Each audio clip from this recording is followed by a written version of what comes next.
So going from $9,000 to $10,000, that's only an 11% increase. I mean, 11% is kind of like a good month these days. So my point, and this is where you get into the frenzy stage. We're not there yet. We're getting closer. All of a sudden it's going to go 8, 9, 10, 11. And those $1,000 chunks those $1,000 leaps are going to keep getting easier because they represent a smaller percentage. When you go from 20,000 to 21,000, that's only a 5% increase, which is a good week. So that's one of the ways you get there from the perspective of $3,800 an ounce or $3,700 an ounce, where we are now.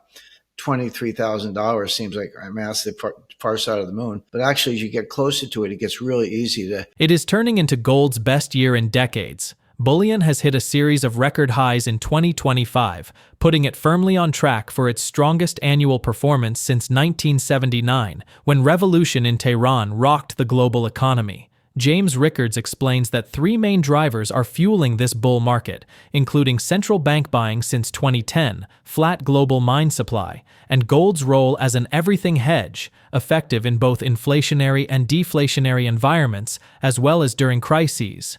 Despite the rally already up over 250% in recent cycles, Rickards argues the gold bull market is far from over.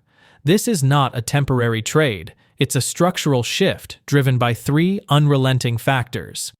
Data from Bank of America on Friday shows that $5.6 billion flowed into gold last week.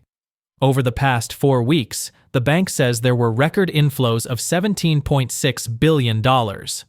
Bank of America cautions that gold is tactically overbought, but structurally underowned, as it only represents 0.4% of private client assets under management.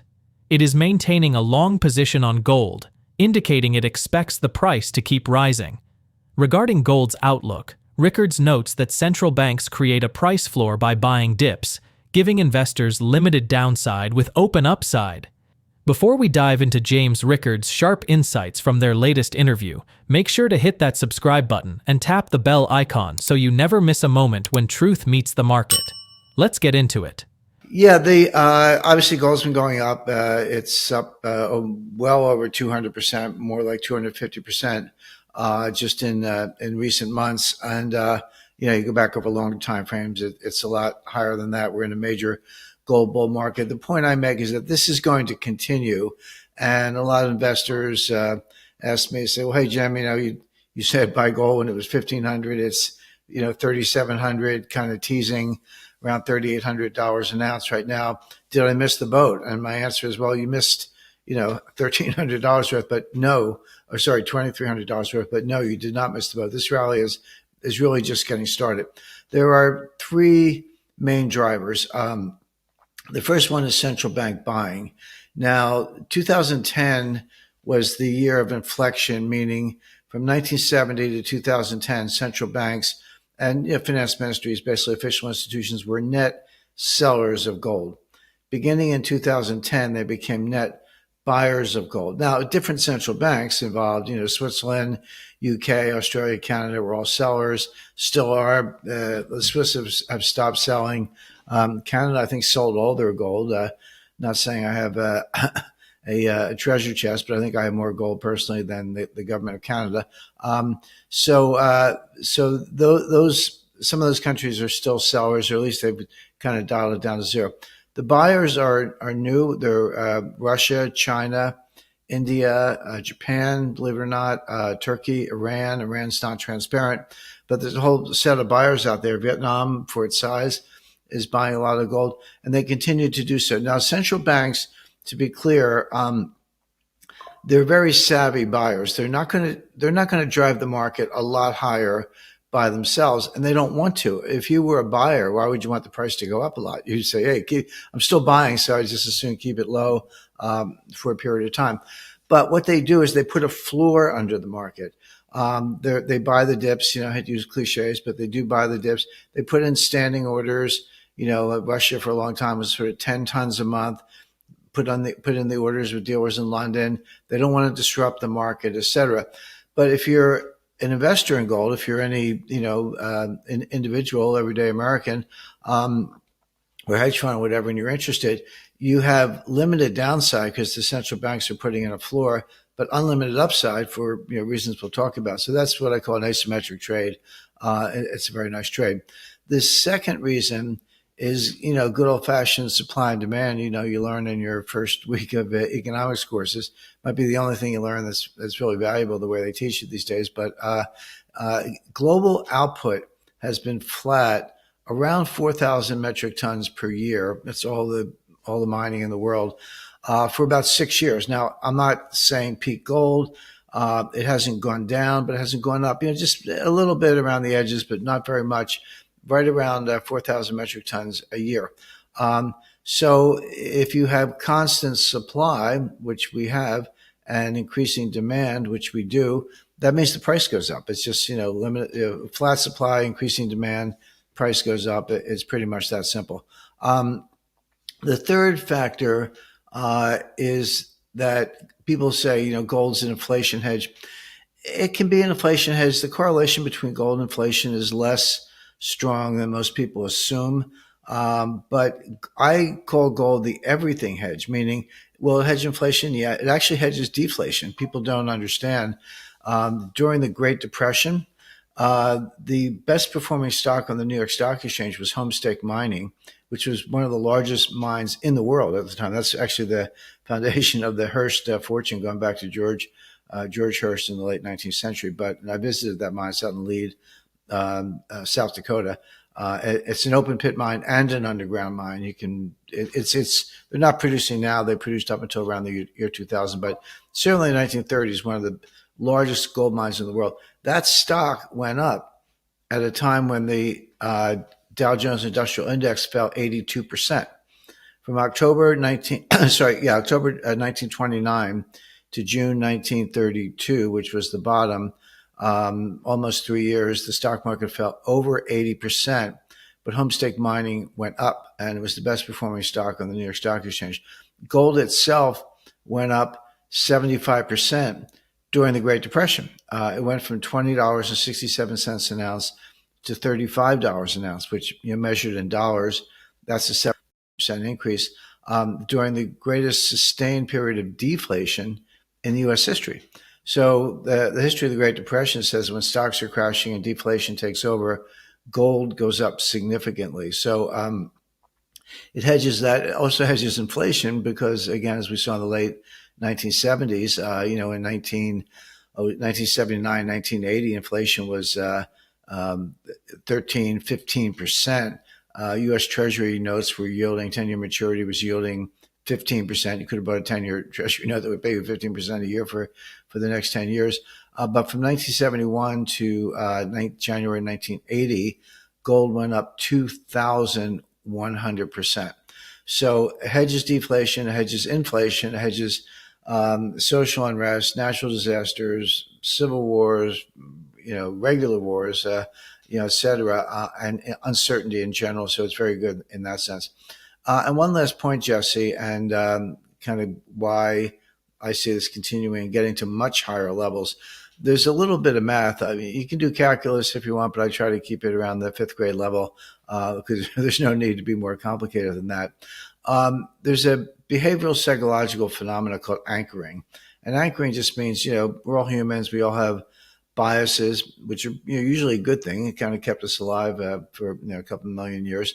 But an anchoring bias is you get a number in your head and it means something and you anchor on it and you kind of filter out other data around it. So people obviously who own gold look at price increases, and let's just take big chunks, $1,000. $1,000 an ounce is a lot, but we've been seeing it go up $100 an ounce every couple of days for the past month or so.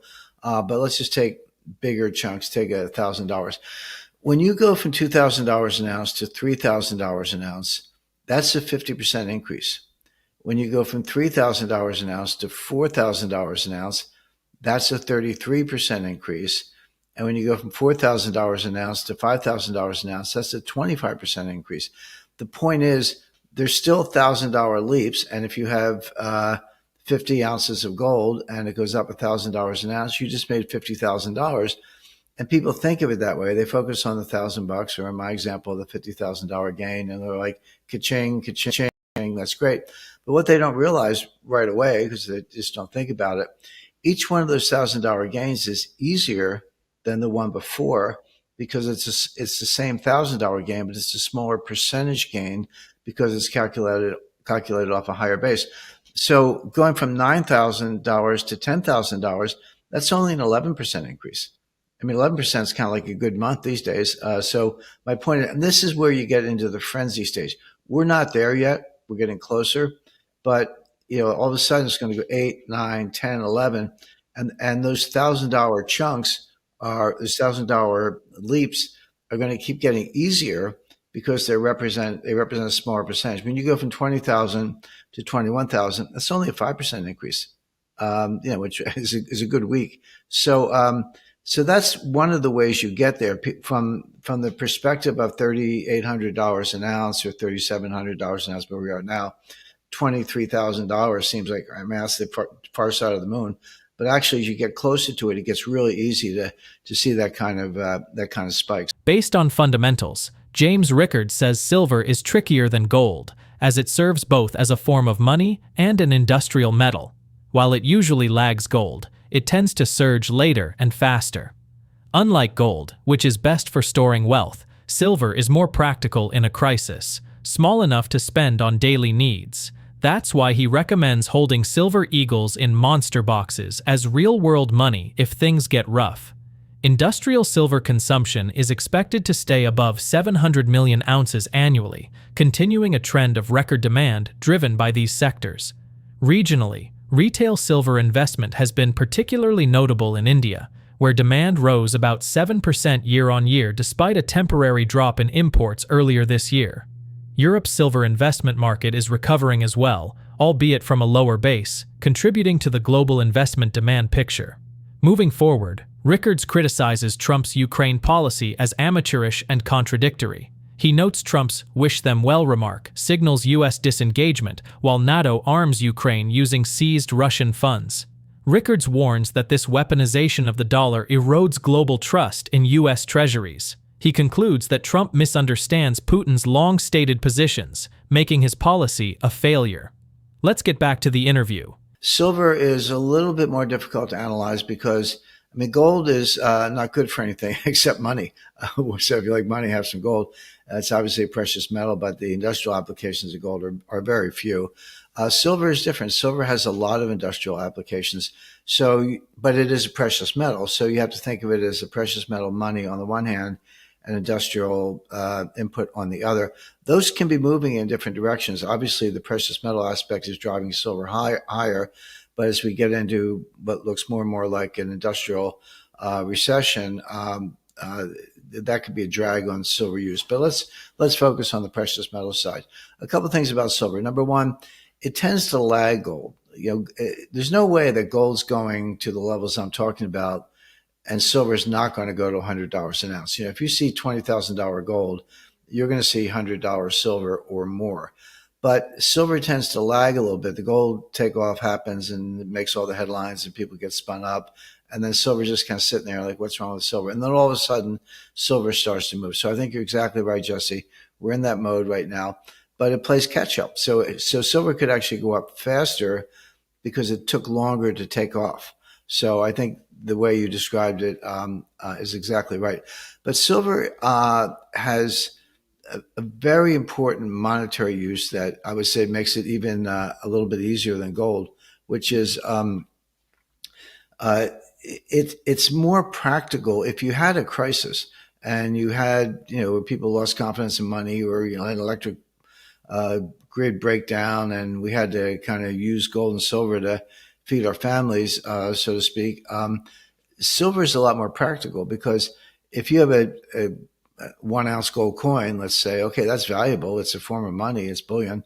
But if it's worth $4,000 or $5,000, as we're describing, that's an awful lot of groceries. If you want to go out and get food for your family, a silver ounce or 5 silver ounces, which today would be $200, that's about the right amount of money to go shopping, in other words. So I recommend people have what's called a monster box. A monster box comes from the U.S. Treasury. well, the U.S. Mint, but of course the U.S. Mint is regulated by the U.S. Treasury. It's Treasury green, has a compression strap in it. Inside, in sleeves, plastic containers, are 500 1-ounce American silver eagles. They're pure silver, no alloy, beautiful design. But the point is, with 500 of them, that could be walking around money, as we say in Philadelphia. That could be spending money to feed your family, whereas gold will preserve value. By all means, have gold, very valuable form of property, but gold could almost be too expensive in terms of trying to spend it on the street. But silver, I mean, when I was a kid, even a young adult, we had silver dollars were common. At least be on your 21st birthday, some aunt or uncle would give you 21 silver dollars, cost $21. I mean, today that would be what, $800 worth of silver or more. Yeah, as silver's taking off, it's lagging gold, but it's going to catch up. It's going to do very well, and it's also a very practical metal to have for basically spending purposes. I don't know what Trump is thinking. His comments made no sense. They're very amateurish at best.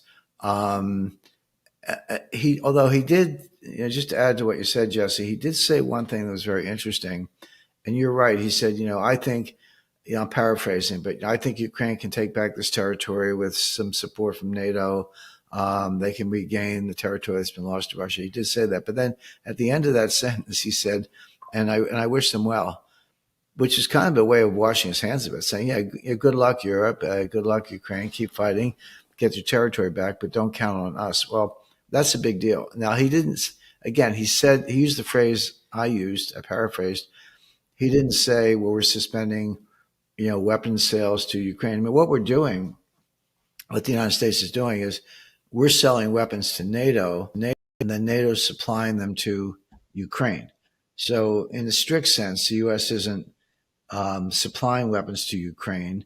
There's no congressional authorization for that as of now. There was before, but not now. But there's no prohibition on selling weapons to NATO.